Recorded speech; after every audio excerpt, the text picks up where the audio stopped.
Hi everyone. On today's Tech Snack, we're going to talk about Rubik's, mainly the Rubik's Cube, and how you can quickly solve it.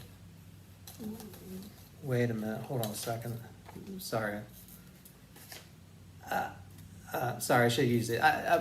We're going to talk about rubrics. We're going to talk about rubrics and how you can set up rubrics in Schoology to make it easier to grade assignments and get feedback back to students just by clicking on stuff in the rubric instead of having to type in comments. So that's what we're going to do for our tech snack today. So let's get snacking.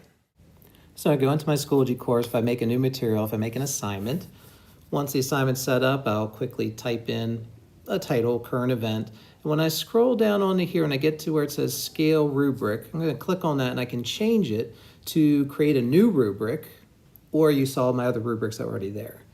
So with the rubric creator within Schoology, you put in a title. Then you're also able to set up the criteria, and you can keep adding criteria. Click on that button down there to add more and more features to your rubric.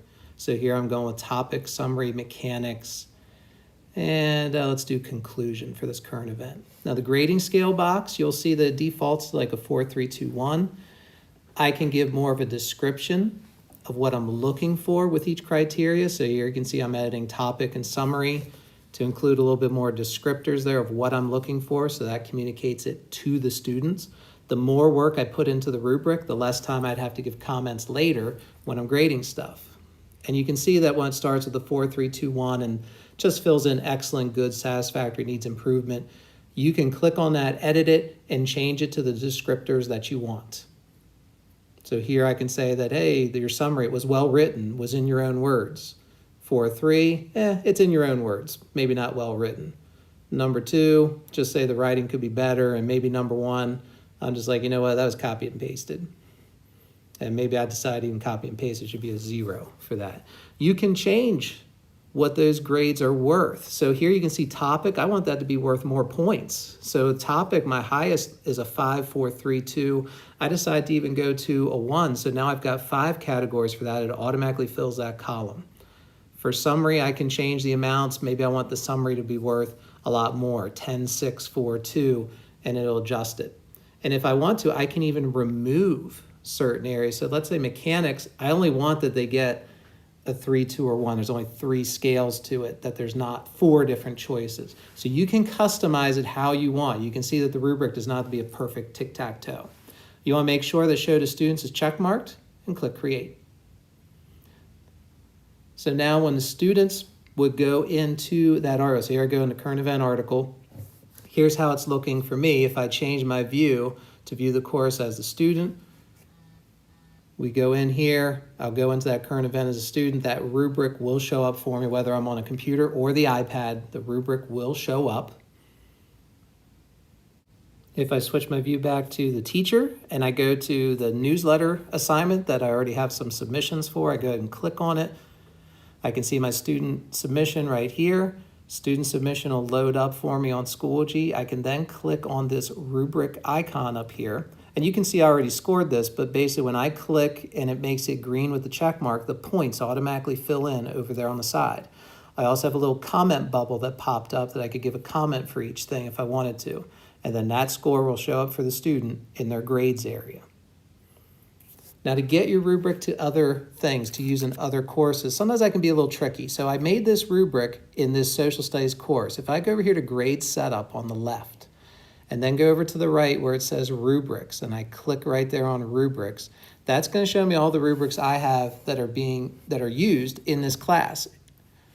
So I can see my current event rubric here. I've got another rubric for discussion, for a newsletter project. If I want this rubric to be used for other things, I want to save it to my resources area. So I'm going to click on the gear and go to save to resources. That's the best way. That way I know I've got easy access to that rubric like next year. The other thing I can do is if I want to, I can share that rubric within courses. So I go to the rubric I want, click on the gear, and I go to copy to course. So now my courses will pop up eventually, there we go. And then I can scroll down to maybe I want to share with my ELA Section 1 course. And now when I create an assignment in that ELA Section 1 course, I will have that rubric as one that I can choose. So I don't have to make it new, I'll be able to use it there.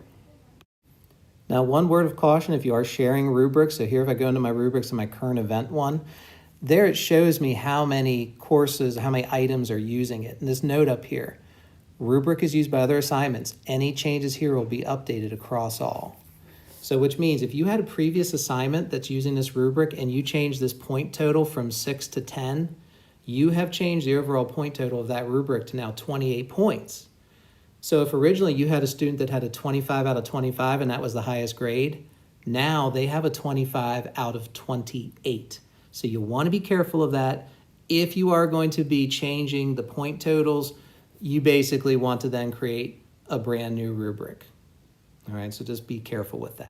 Now again, once you set up your rubric, it's good to go. You'd be able to use it in multiple assignments, multiple courses. Just remember that once you have that rubric, if you edit it, it will change it for assignments that have already been given and already been graded. So if you change a rubric was 20 points, you make it 25, whoop, you've changed it for those other assignments. So sometimes you want to start it new. In terms of what the rubric looks like on the student side of things, showing you an image right here of a student that's gotten feedback back on their iPad. So when they go into that notification area or the grade area, they can see the rubric, they can see what was selected for them, and that gives them basically more feedback on that assignment. So I hope you found that helpful. If you have any questions, please reach out and let me know. Otherwise, until next time, take care.